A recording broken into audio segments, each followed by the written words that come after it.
All right, let's jump right in. We're going to talk about a health issue that is, well, it's super common and super frustrating for so many people.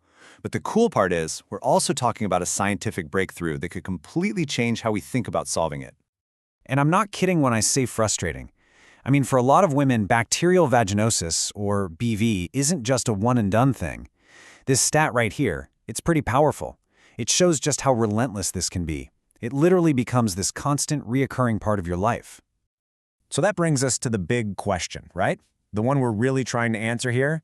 The go-to treatment is antibiotics. But if that's the fix, why do so many people feel like they're just stuck in this endless revolving door of infection, treatment, and then boom, reinfection? Okay, so before we get to the solution, we've really got to understand the problem. And it's this vicious cycle. It's kind of crazy, isn't it? The very thing that's supposed to help, the treatment, can actually keep the problem going, trapping you in this loop. So what exactly is BV? You know, at its heart, it's not like a typical infection from some single outside germ. It's all about balance. It's what happens when that delicate ecosystem, the vaginal microbiome, gets totally thrown out of whack. The good, protective bacteria just get outnumbered and overwhelmed by the not-so-good ones. This slide shows it perfectly. Think of it like two different neighborhoods. On one side, you've got a healthy microbiome. It's run by these protective bacteria called Lactobacillus. They're like the neighborhood watch, you know? They produce lactic acid, which keeps the pH low and makes it a really tough place for bad guys to live. But then you look at the other side, the BV microbiome. The guardians are gone, and a whole bunch of other, less friendly bacteria have moved in and taken over, and that's what causes all the trouble. And this is that vicious cycle we were talking about. So, step 1, you get a BV diagnosis. Step 2, you're prescribed antibiotics. But here's the kicker. Step 3, antibiotics, they're like a nuke. They're not picky. They kill the bad bacteria, which is great, but they also wipe out all the good guys, the lactobacillus that you actually need. So now, you're left with this clean slate, a totally vulnerable environment. And what happens? Well, the bad bacteria, they often grow back way faster. And just like that, you're right back where you started. So the question is, how do you break a cycle like that? Well, you have to change the whole game plan. So, let's bring in the hero of our story, a very specific probiotic called KCA1. And this is where the thinking really shifts. Instead of just this scorched earth policy of killing everything, what if we focused on rebuilding? What if instead of just dropping bombs, we could send in reinforcements? You know, actively bring back those good guy guardians to restore order and let them do what they do best. Now hold on, because not just any probiotic off the shelf is going to work. The research we're looking at is laser-focused on one specific strain, Lactobacillus pentosus KCA1. And what's so cool about this one is where it came from. It was actually isolated from a healthy Nigerian woman. That means it's a naturally occurring strain from a human, already perfectly adapted for this very specific job.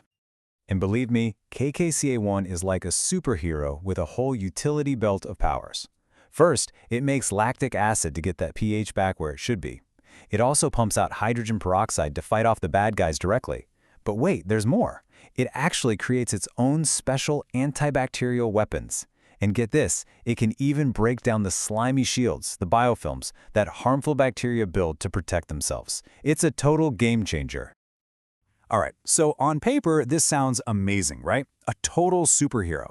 But the real question is, does it actually work in real people? Well, that's exactly what researchers wanted to find out. So they put KCAI1 to the test. The study itself was pretty straightforward, small but really well designed. They took 7 women with BV, and for 14 days, each of them took an oral dose of this KCA1 probiotic. And the researchers didn't just look in one place. They measured everything. Changes in the vaginal microbiome, sure, but also the gut microbiome, and they looked for signs of inflammation in the entire body. Now, what they found was pretty incredible. The probiotic didn't just have one effect. No, it created this positive ripple effect that spread across the body, hitting 3 key areas. So impact number 1, and this is the big one. It worked right where you'd hope it would. The probiotic started to rebalance the vaginal microbiome, really tipping the scales away from chaos and back toward a healthy, protected state. Just look at these numbers. After only 2 weeks, the levels of the main bacteria linked to BV plummeted. We're talking Gardnerella down 23%, Atopobobium down by almost half, 44%, and Peptis streptococcus down a whopping 60%. I mean, the bad guys were clearly on the run. But honestly, this next number might be even more important. It wasn't just about getting rid of the bad stuff. It was about bringing in the good stuff. The population of the protective Lactobacillus, those guardians we talked about, shot up by an incredible 56%. It was like the cavalry finally showed up.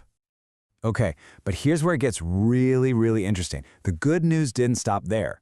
Remember, they were taking this probiotic by mouth, and it turns out it had a huge positive effect on their gut microbiome too.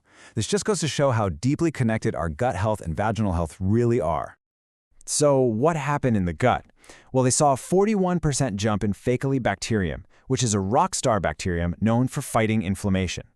They also saw more Akkermansia, which is tied to a better metabolism. And as if that wasn't enough, the probiotic actually encouraged the gut to start making more of its own essential vitamins, like B6 and biotin.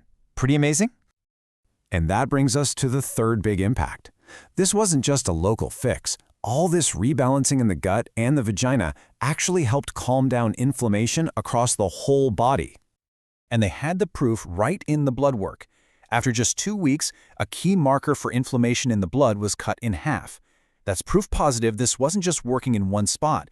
It was having a real, measurable, calming effect on the entire system. So, what's the big picture here? What does all this add up to? Well, when you look at all these results together, it really feels like a turning point, a whole new way to think about treating this really stubborn problem. It offers a genuine new sense of hope. All right, so let's boil it all down. The key takeaway is this. A single probiotic, taken by mouth, managed to do 4 incredible things at once. It cut down the bad bacteria, it massively boosted the good bacteria, it improved gut health, and it lowered inflammation throughout the body. What this shows is a real science-backed way to finally, maybe, break that awful antibiotic cycle. And that leaves us with one last, pretty big idea to think about. Maybe the future of women's health isn't so much about declaring war on germs and destroying invaders. Maybe, just maybe, the better strategy is to become more like gardeners, to learn how to cultivate and support the tiny microscopic allies that are already living inside us, trying to protect us.